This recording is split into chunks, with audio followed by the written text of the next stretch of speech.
Bilang seaman na bumabiyahe sa iba't ibang parte ng mundo, bihira kami makakita ng mga kapwa namin OFWs, lalong-lalo na sa mga bansa na nasa ibaba ng listahan. Rank number 18, South Korea. Kaya medyo nagulat ako na magawi ang barko namin dito at may nag-message sa akin. At ang sabi niya, Bro, nakita ko yung post mo. Nandito pala kayo sa Korea. Gusto nyo ba itour ko kayo?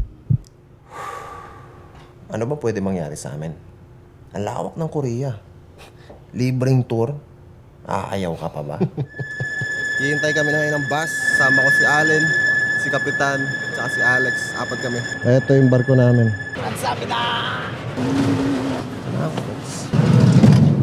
Ang plano. Galing sa barko ay pupunta kami sa pinakamalapit na mall para doon niya na kami sunduin. Ito na kami sa loob, guys. Malit na grocery store lang pala to. Parang pure gold. Ito yung mabenta nila dito sa loob.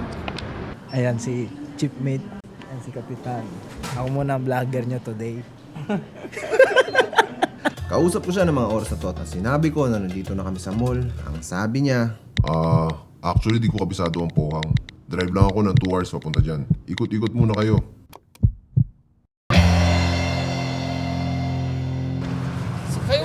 Skywalk!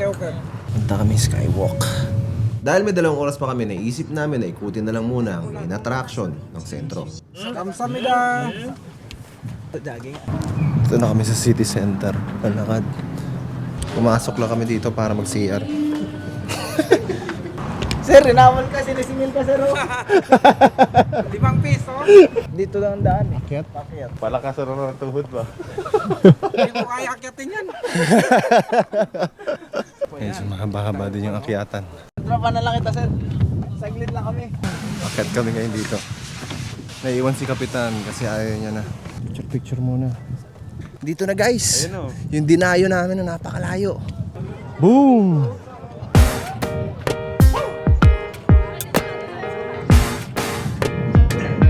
Daming tao. Delikado pa, nagka-zombie apocalypse. Nauga yung nilalakaran namin. May mga umiiyak na bata dito sa taas habang kami nagpipicture. Actually, mga picture taking lang ginagawa ng mga tao dito.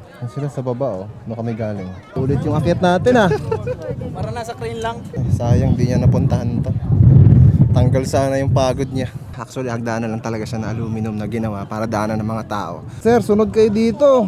Para makita mo yung buong site ng Pohang. At eto, ang view dito. Pabalik na kami, guys. Pababa na kami. Balikan muna namin si Kapitan. Tanong ko ano nangyari sa kanya doon. Ayun na si Kapitan, naghihintay sa amin. So, andito ko ngayon sa baba. Si Kapitan naman yung umakyat doon. Hinihintay ko pa yung message ng isang tropa natin na pupunta raw dito. Wala pa siyang balita so baka nagda-drive. Hintayin natin yung tawag niya. Dito kami yun sa Roastery Man, isang coffee shop na malapit dun sa pinuntahan namin Spacewalk. Kakape muna kami habang hinihintay namin si... Wala akong coffee Sabay ko na, baka may gusto pa kayo. Okay na kami. Wala pa akong tinapay. Eto, si Lester. Lumaki sa Tondo pero lumipat sa Las Piñas at ngayon ay umuwi sa Mandaluyong. 20 years na siyang residente dito sa Korea. Nauwi ka pa rin sa atin? Birang-bira. Okay. Tapos buong family ko nasa Canada, US. Wala nang ganong reason. Nagkataon din na yung field ng trabaho niya ay related sa barko. Ako, design ako mismo. Design ng barko? Oo. Tapos yung wheelhouse, akin ang wheelhouse. Talaga? Wheelhouse So, pwede ka pala namin arrangement. tawagan pag may problema ka. Hindi ko kayo client. Baka ma-question ako. At kilala siya ng mga OFWs dito sa Korea bilang Pinoy in Kimchi Land. Kimchi lang. Kimchi Type lang. ko po. Puro buhay ng mga Pinoy sa Korea yan eh. Hindi naman personal vlog yan eh. Okay. Planuin natin muna nung punta natin. Gusto nyo dinner sa tayo, samgyupsal na lang. Tapos, in between, In between ng kape at samgyupsal ay ang pinakadinarayong templo dito sa buong Korea. Ang Bulguksa. main attraction yun dito sa Korea eh. Okay. Kaya lang sasara yun ng 5 eh. So, kaya natansya ko yung oras eh. Teka, clear ko lang to. Ito na kami sa loob, tol. Ngayon, pupunta kaming Gyeongdong. Tama ba yung pagka-pronounce ko? Buti nakita ko yung post mo. Nakikita niyo yan, may naka-indent yung kalye. Parang hintuan ng mga bus. Tapos may designated bus stop. So hindi humihinto yung mga bus sa gitna. Sa Manila, tumatakbo yung jeep, humahabol yung pasahero. Parang yan yung sad sa atin. Parang laging pinahihirapan ng buhay ng mga Pinoy. Kaya nga, no? Pwede Napakasimple lang. Oo. Alam mo, birth certificate, mga ganun documents, government documents. Puro online lang yun. Passport, ano lang yan. 30 minutes makukuha. Parang ganun dito. Galing, no? Sa atin, 3 months. Uuwi ka doon, wala ka ng kaibigan. Saan ka magtatrabaho? Sa potato corner, sa SM, required nga doon. College, with pleasing personality With pleasing pa. personality pa. Tapos ang age limit, 40. Mas fluent in English and Oh. computer, ano. Eh di kwento ka. Magbibinta 60. ng taho, computer literate. Correct. Tama, ito nga. Naalala ko. Dito na Nauso kasi kami. yung drone, ang dami na nagbawal. Anong history nito? Basta isa siya sa main temple. And bro, yung story. Okay. 751. Ito na kami sa loob ng temple, guys. Nung panahon dito, grabe, nagpapatayan yan dito. No? Didepend lang nila yung karian nila. Si sir pala vlogger eh. Ano bang storya nito sir? Itong temple na to. Napahiya ako kay Jay eh. Sala rin talaga yung drama na yan.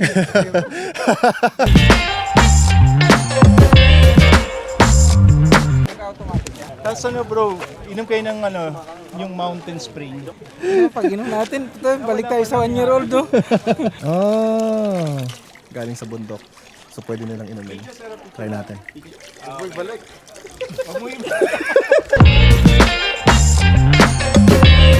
Iihian muna natin yung kingdom nila. Iiwanan natin sila ng bakas. Dati pinapanood lang kita, ito sa'yo. May aircon pa, oh. Ito na kami sa loob ng templo. The original pagoda kaya pinipicturean nila. Okay. Bawal maingay. Kailangan nakatanggal yung sapatos. Dito tayo sa loob. Yan si Allen. Ito yung temple nila.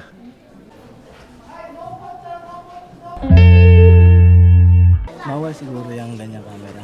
Bawal. Pero cellphone pwede. Let's go! Hanapin natin sila. Ganda rito. Napaka-historical ng lugar. Stone.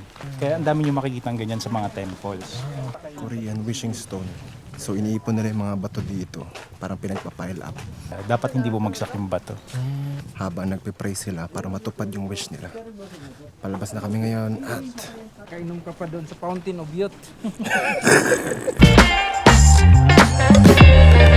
boom! Guys, dito na kami sa next temple namin. Anong pangalan nitong temple na to, sir? Ayan, Dungkong Pala.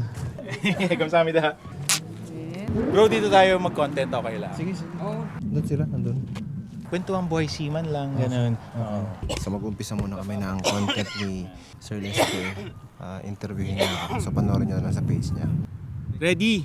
Ano lang casual lang. Check muna pala, sige, check. Sa buong interview na to, nagbahagi kami ng mga personal na karanasan namin sa barko.